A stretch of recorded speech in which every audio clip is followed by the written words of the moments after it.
Hi, welcome to Popcorn Clicker Lesson 1 and 2, where we will make our own version of Cookie Clicker, but with popcorn. So the first thing we're going to do is we're going to delete this default Scratch sprite. And let's upload the corn cup that we have prepared. Here, I want to name it corn cup. I think it's a little bit too big. So let's change the size to 60. I want it centered on the screen. So I'm going to grab my event, the green flag hat. Let's zoom in a little bit. And I'm going to say, go to XY, 0 and 0.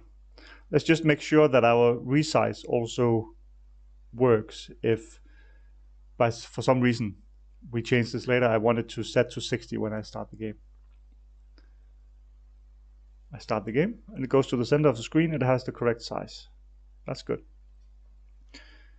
Now I want, when I click this corn cup, I want to get a popcorn. So let's go down and make a variable. We're going to call it popcorn for all sprites. Click OK. And let's delete this default Scratch variable called my variable. So it's gone. On my corn cup, I'm going to say, when this sprite is clicked, change popcorn by 1. And if I go and test the game now, every time I click the corn cup, I get 1 popcorn. But if I stop the game and I restart the game, I start with the same amount of popcorn that I had before, because Scratch remembers the state of everything, even when we restart. So I want to go to the backdrop, and I'm going to say, when the green flag is clicked, I want to set popcorn to 0. So every time I restart the game, I start with 0 popcorn. I would like, when I click the corn cup, that popcorn spawn out of it. So let's go back to the code and add the sprite for a popcorn. And it looks like this, and it's way too big. So let's set the size to 10. When I click on the corn cup, when the sprite is clicked, I want to create a clone of the popcorn. So inside control, I have create a clone of popcorn. And on the popcorn, I will say, when I start as a clone, the first thing I want to do is I want to go to the corn cup, so it doesn't just spawn at a random place. So let's say, go to corn cup. And let's see what happens now. When I click it, I get a popcorn on the corn cup. But it's just stationary there. So let's make it move down. And the way I do that is, after I go to the corn cup, forever, I want to change the Y direction. Y is up and down. And down is negative, so I'm going to change it by -5. And now if I click it, they fall down. It goes to the bottom of the screen. Scratch sprites cannot go completely outside the window. So I just get a lot of popcorn down here.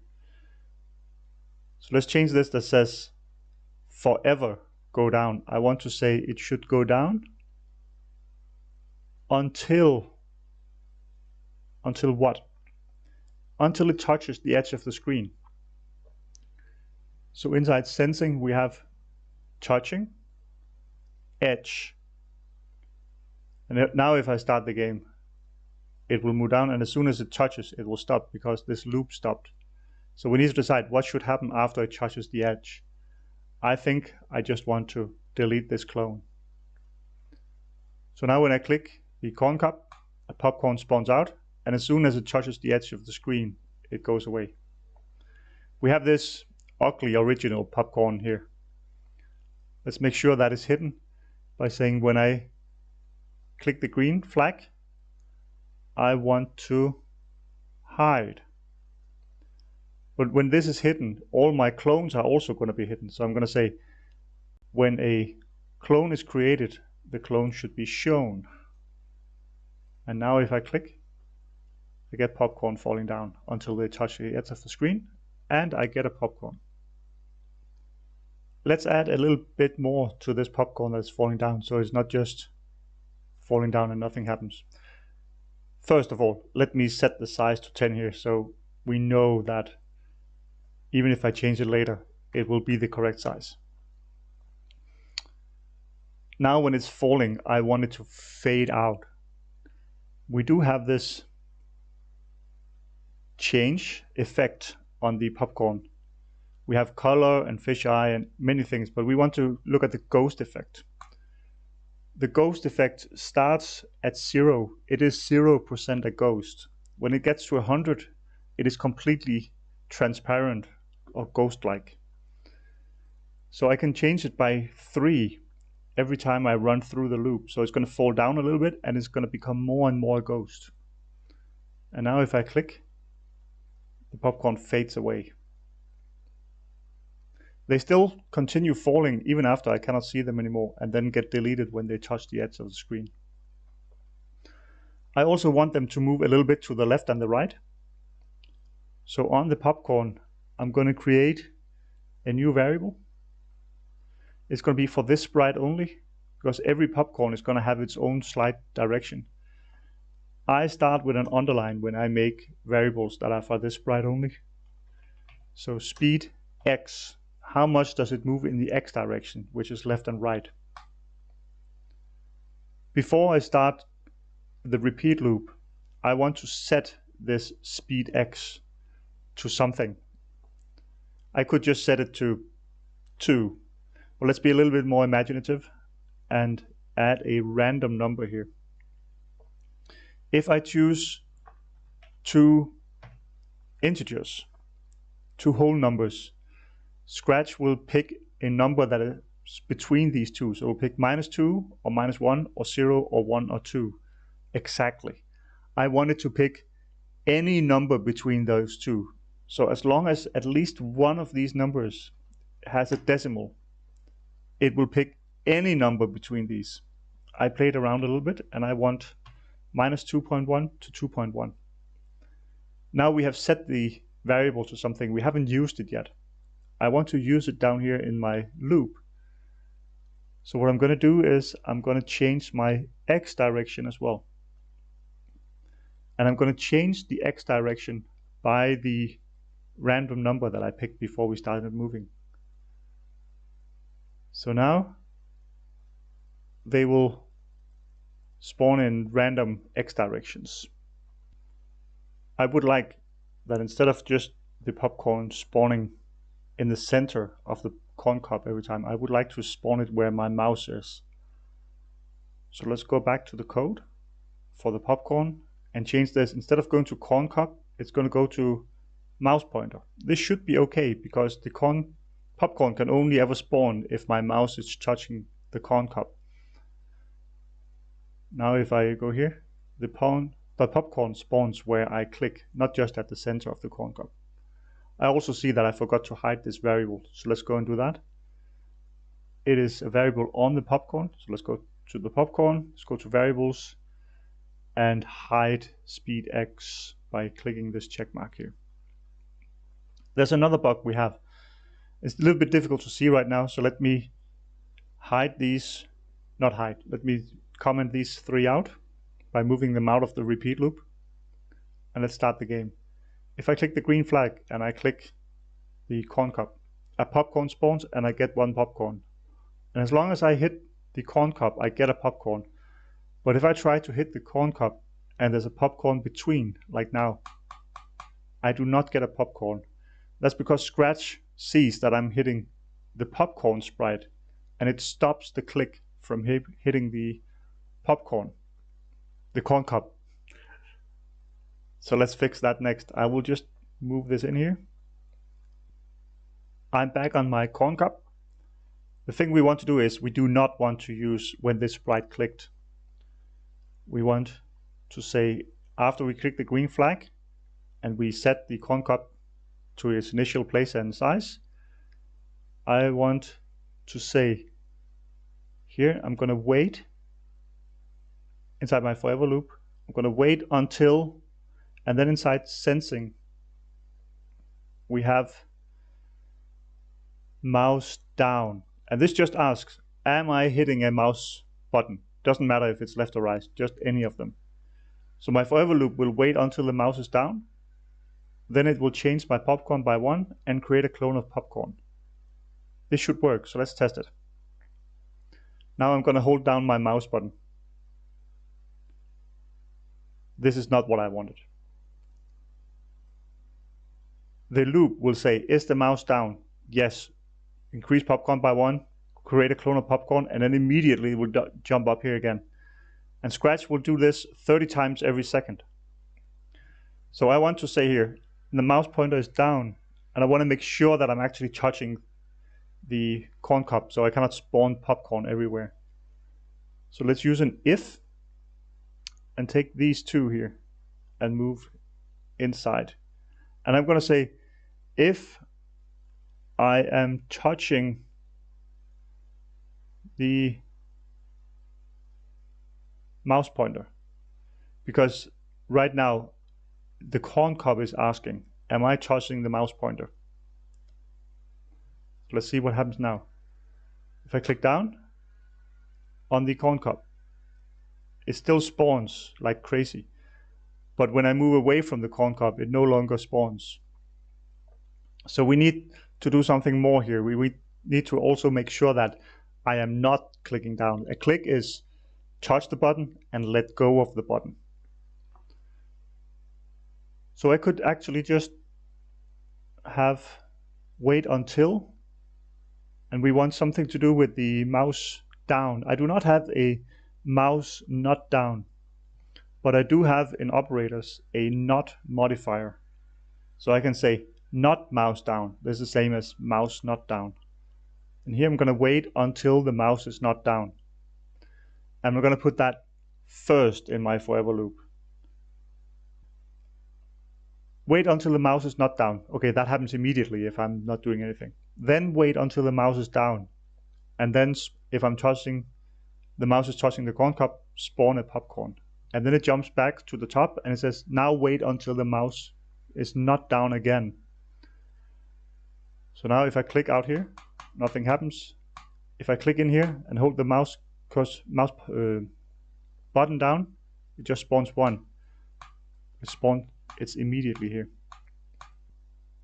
Now some of you might have a problem where the popcorn spawns behind the corn cob. In Scratch, we don't really know which sprite is on top. Some of you might be lucky that the popcorn is on top, some of you might not. But we can actually control this. Inside looks, we have a go to layer. We can go to the front or the back. So layers are like panes of glass, and every sprite is on its own pane of glass, and then we stack them on top of each other, and we decide which one is on top. So on the popcorn, I just want to say that it should go to the front layer. That means it'll be on top of the corn cob. Let me move this one to the top so it's in the same order as the code on Scratch. Let's make the game a little bit more beautiful. So the first thing I'm going to do is I'm just going to choose a backdrop. And I want to have the backdrop called field. So let's search for that. Oh, here, hayfield. I think that makes sense for me. That's the first part, super easy. The next part is we're going to go to this project by Frankie Baby. And I'm going to see inside. Let's try to run the game. He has this beautiful halo around the cookie. I want a copy of that. And we're going to cheat. We're just going to find that sprite. It is the cookie glow right here. It's difficult to see, but there are some costumes here. I want all of this. So I'm going to open my backpack. I'm going to take this entire sprite and move down into my backpack. Then I'm going to move back to my project, open my backpack, and now I have this sprite here, and I can just drag it into my sprites. It is called Cookie Glow.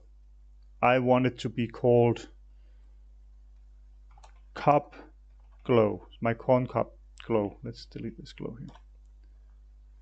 And let's look at the code. The code says go to cookie in the beginning. Obviously, I wanted to go to the corn cup instead, so let's change that. Set size to 75%. That seems reasonable. Create a clone of myself. Yes, that is something it has to do. We'll get to that. And forever it will turn, and then it will go to cookie. We're never moving. Obviously, this is the corn cup. We're never moving the corn cup, so let's delete that one. When we start as a clone, it is slightly turned, and it's slightly smaller. And then it moves in the other direction.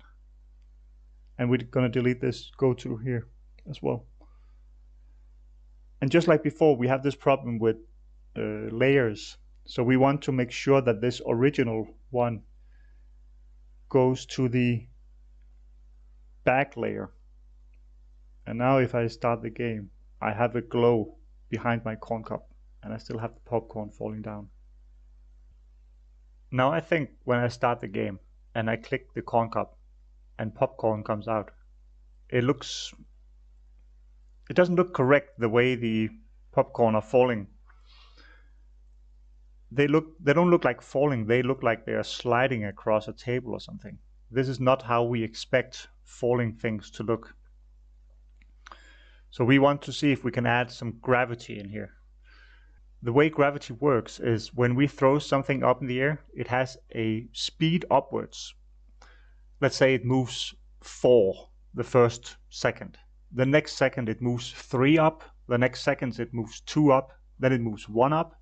Then it moves 0 up. That's the top when we throw something up. And then it moves 1 down and 2 down and 3 down and 4 down and 5 down.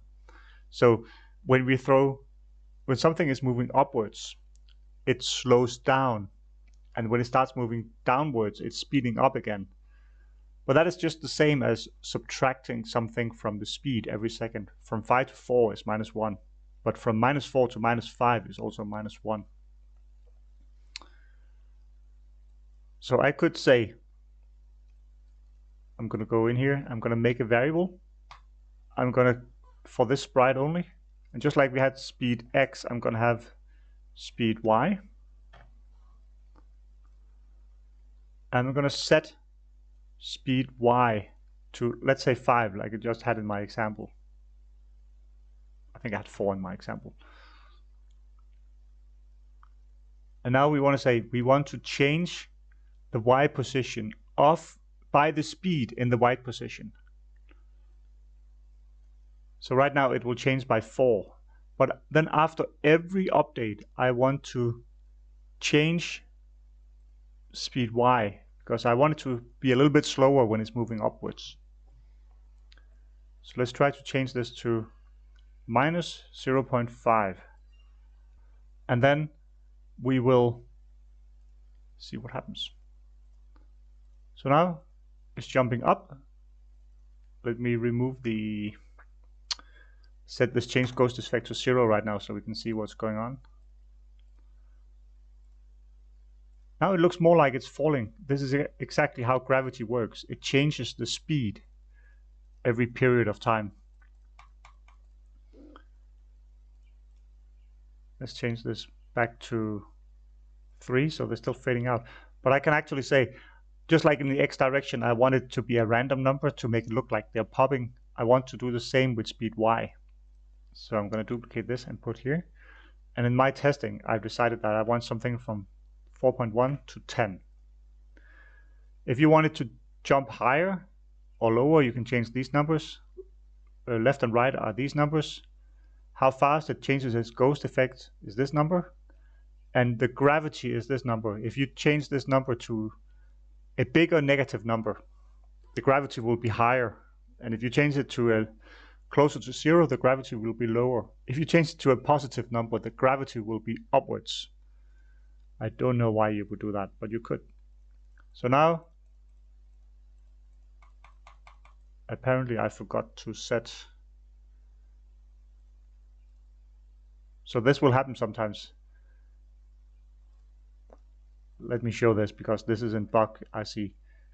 When I click, they all move up and down.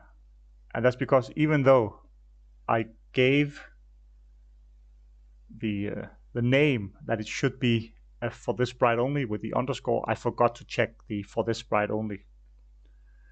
And unfortunately, there's only one way to handle that, and that is simply to delete it and create it again. And remember to set for this sprite only. So let me do that.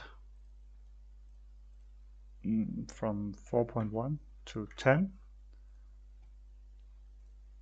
Change y by speed y. And change speed y by minus 0.5. And let's hide this variable.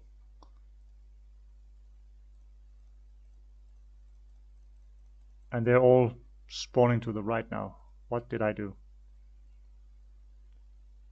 I said set speed x should be set speed y.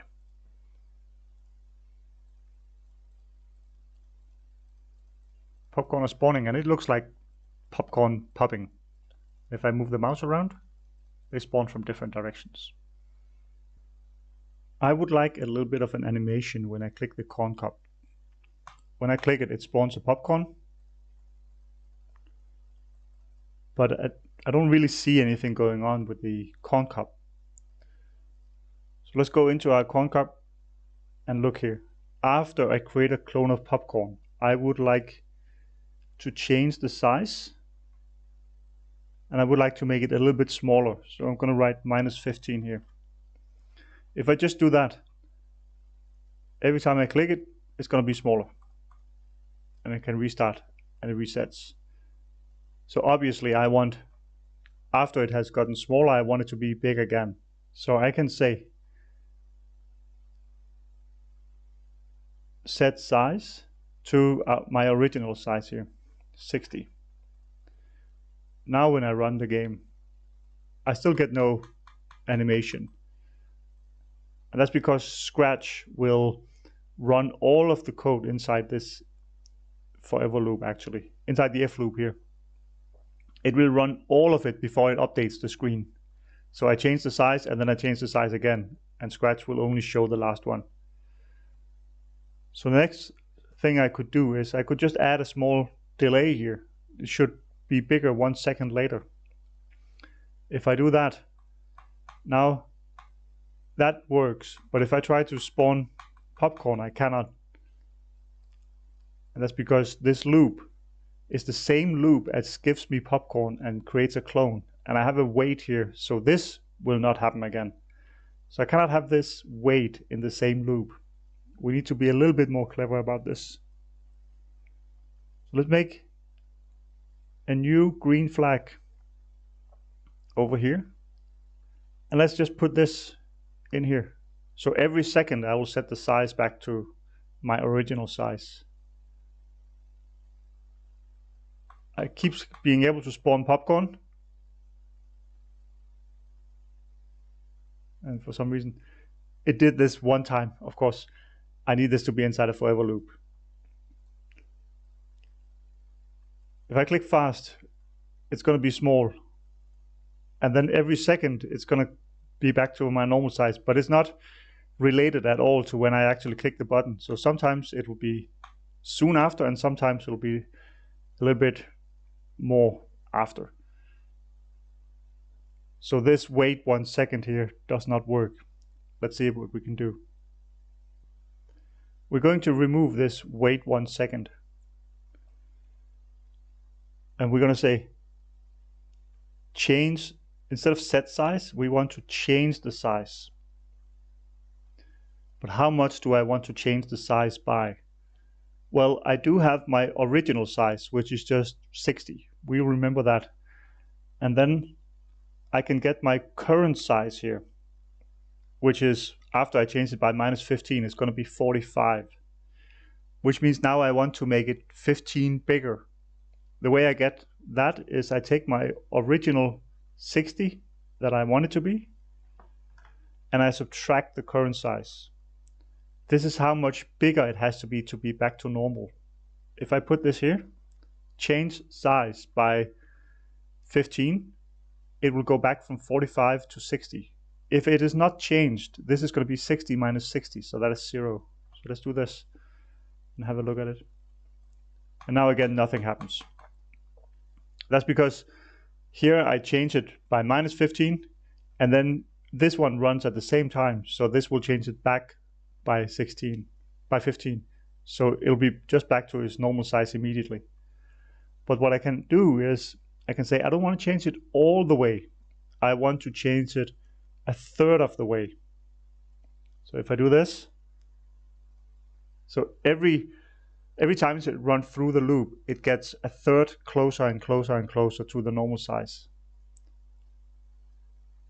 So you can actually see when it gets small, it gets big again fast, and then the closer it gets to its normal size, it slows down. And that's actually a pretty cool animation.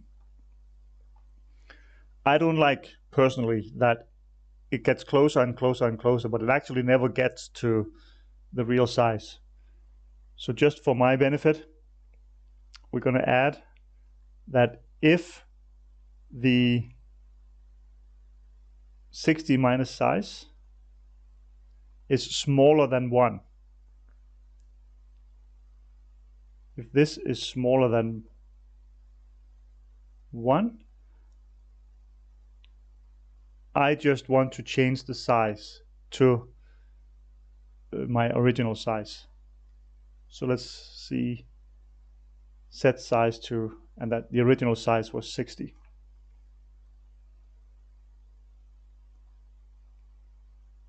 And let's put that in here. It does the same thing, but now I know personally that it gets to 60 again. I would like this code to use the gatekeeper pattern I've been talking about. Unfortunately, if I use my stop this script inside this sprite, it will stop this entire hat sprite, which means the forever loop will stop completely, and that is not what I want. So I'm going to create a new block that I'm going to call change cop size, and I want to run without screen refresh. Put that here. I'm going to take all of the code inside my forever loop and put down here and make a call. So the forever loop will just call this repeatedly. Now I can move this if statement up above here, and I can put a stop this script inside. So the difference is that now every time the forever loops run, it will jump down here and do this code. If it is close to being the correct size, it will just set it to the correct size and stop. If this is not true, then it will go down here and do something else. This allows us to not have a lot of nested if statements. It's a good pattern to use consistently. Another thing I would like is when I hover my mouse over the corn cob, I would like the corn cob to be slightly bigger. We're going to look at the code. Everywhere here where we have a size comparison, I need to add some code for that, 60 minus size and 60 minus size here. I don't want to do that many places, so I'm going to add it to the block instead. Let me right click on this block and click edit. Here I can add variables as input. I'm going to add a number or text input by clicking here. And this I want to be size difference. And I'm going to click OK. Now up here where I call the block, I can put some code. And then down in my block definition, I can actually use this just as if it's a variable. This will simply just be the number that I put in up here, or text, but in our case it's going to be a number. So let's take this 60 minus size and put here, And now I can just delete 60 minus size here and put my size different, and take this one away and put here. Now I only need to, if I want to change this to be a different number, I don't need to remember to change it many places. I can just do something here. So let's say I want the cookie to be a little bit bigger. So I need to add something to this number. So I'm going to take this number on the left, and then I need to add something on the right here. I want to add a number, but only if this sprite, the corn cob, is touching the mouse. But we do have a block that says touching mouse pointer, question mark. Here comes the new thing. I can take my multiplication block and I can actually put this touching mouse pointer inside that. So now it's going to say, am I touching the mouse pointer multiplied by, and let's say 20. This looks strange. A question multiplied by 20 doesn't make any sense. But in Scratch, this touching mouse pointer is actually represented, instead of true and false, it is represented by 1 and 0. 1 for true and 0 for false. So if I'm touching the mouse pointer, this is going to be 1 times 20. And if I'm not touching the mouse pointer, this is going to be 0 times 20. And I can add that to my cup size over here. And now if I run the code and I hover over this, it gets bigger, and then it jumps back to the old size. And that's because down here, so if I hover, the size is going to be 80. And down here I say, if my size difference is less than 1, then it's going to set, I want to go from 60 to 80, and the difference when I get closer and closer to 80 is going to be close. At some point it's going to be below 1, and then it sets it back to 60. And then this code will say, no, try to go up to 80 again, and when it gets close to 80, it goes back to 60. So this piece of code right here, we need to do something about. Size difference. When I get closer and closer to size difference, that should eventually be 0. I don't care if I'm coming from below 0 or from above 0. I just care how far away from 0 am I. And we can use this absolute function to determine not is this a positive or negative number, just how far away from 0 am I. And I will put that here. And let's see what happens. It still jumps. Okay, there's one more thing. We set the size to 60%. I don't want to do that. I want to change the size by how much is remaining, and that is exactly the size difference.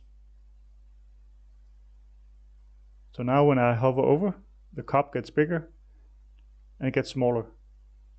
And when I click, it gets a little bit smaller. I think the explanation for the changing numbers was a little unclear, so I'm going to try to explain it here in this spreadsheet. The original size of the corn cob is 60. When I hover over it, it becomes 20 bigger, and if I click it, it becomes 15 smaller. Here I've just set the target value we want to hit is 60 right now, because nothing has happened. These are the frames that Scratch goes through. So let's see what happens in every frame. Right now I started the game. It is size 60. There's no difference between the size it is and the size it should be, so it will not change anything, and that will just go on and on and on. Now I click, so I'm going to add a click over here. So the size is 45 just after I clicked. The difference between the size it is and the size it should be is 15. I want to change a third of that, which is 5. The next frame I have added these 5 here already. So now the size is 50. The difference is 10. I need to add a third of that, which is 3.33. I did that, and so we continue until we get really close to 60. The problem is the way math works is we will never actually hit 60.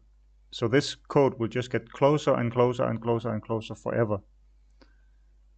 What we did, the reason we added that if statement was right here, when we are closer than 1, we just set this to 60 immediately. We do not wait on forever. Now I'm hovering over the cookie. Originally it's size 60. When I hover, it should become 20 bigger. So that's the difference here. Every frame it will go a third of the way until we get towards 80.